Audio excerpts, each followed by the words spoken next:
In 1967, a Minnesota inventor named Rain Geyer, who had already invented the game Twister, decided to start a company called Windsor Concepts to continue dreaming up new toy and game ideas. While he worked on a caveman-themed game, one of Geyer's team members began tossing one of the game's foam rocks around. The game designers realized that they were onto something and began developing a whole line of games based on foam balls that could be played with indoors. Geyer initially took the foam ball idea to Milton Bradley, the company who had earlier bought his Twister invention. The game giant passed on it, so Geyer took the idea to Parker Brothers.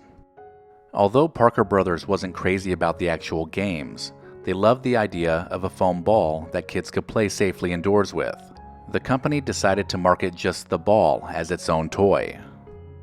In 1969, the first Nerf ball was introduced as the world's first indoor ball. The 4-inch polyurethane ball was a hit with kids and parents. The soft foam meant that you could play with it indoors, as it would bounce off glass and other hard surfaces without causing any damage. The name Nerf was taken from the name of the Nerf bar, which was used on off-road Jeeps to prevent damage. The non-expanding recreational foam, or Nerf, felt similar to the material used in the new Parker Brothers toy, so the name stuck.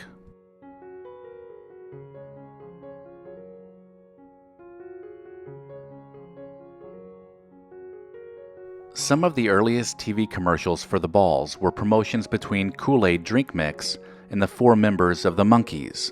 The commercials aired during Saturday morning reruns of the Monkees TV show and helped to propel the brand to sell nearly 4 million units by the end of 1969.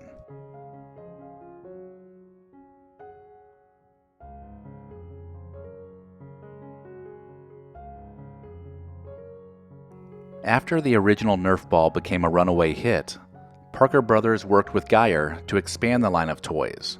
The Nerf hoop followed, which was a basketball hoop and a ball. And the most memorable of these new Nerf products was the Nerf football, which zipped onto the scene in 1972 and was co-created by Minnesota Vikings kicker Fred Cox. The Nerf football presented a challenge for Parker Brothers. They had originally made the Nerf balls by spinning foam on a lathe and cutting it with a piece of hot wire. To make the football, they needed to use molds and poured liquid foam into it.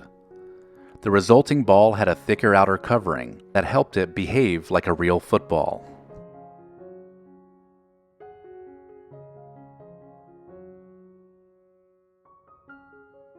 Parker Brothers continued to develop Nerf spin-offs, but they failed to achieve the success of the Nerf football. By the 1980s, they had also developed games like Nerf Pool, Nerf Ping Pong, and Nerf Table Hockey.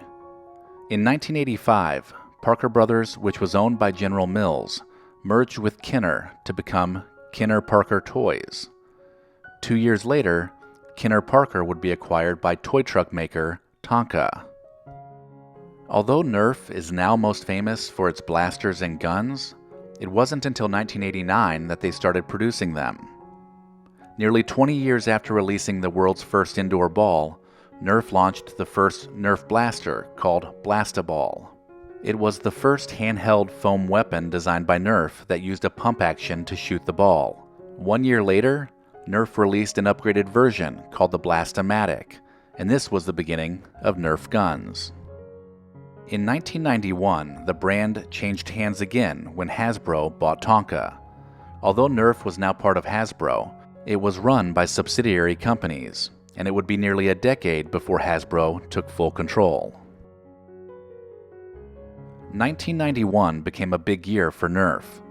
The screaming football called the Vortex debuted alongside the Nerf bow and arrow.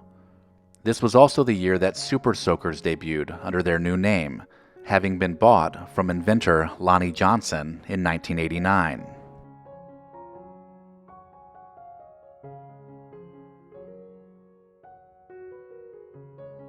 Only 2 years later, the world was introduced to the sharpshooter, the very first blaster that shot Nerf darts.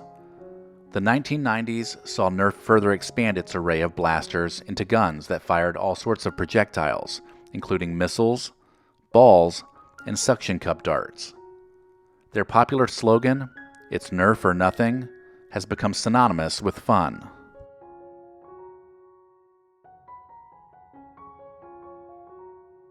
Hasbro has managed to hold on to Nerf over the last 3 decades, and the company has flourished. In 2011, Nerf brought in $400 million for Hasbro. With Nerf being a part of so many people's childhoods, it is no surprise the company introduced a line of Nerf blasters for adults that shoot further and faster. They call this line Nerf Rival. The American International Toy Fair, held annually in New York City, recognized Nerf as a leader in toy manufacturing when they awarded them with 2 awards in 2011. The Nerf Super Soaker Shot Blast won the Outdoor Toy of the Year award, and the Nerf and Strike Stampede won Boy Toy of the Year. In many ways, Nerf symbolizes being a kid. It is hard to imagine a childhood without some Nerf toys around the house. The popularity of all of the Nerf products have grown, and over the last 50 years, Nerf has redefined indoor play, and the brand continues to remain a strong and very profitable company. If the first 50 years of Nerf's history are any indication, Nerf will remain at the forefront of innovation, and their products will continue to be at the top of every kid's birthday and Christmas list.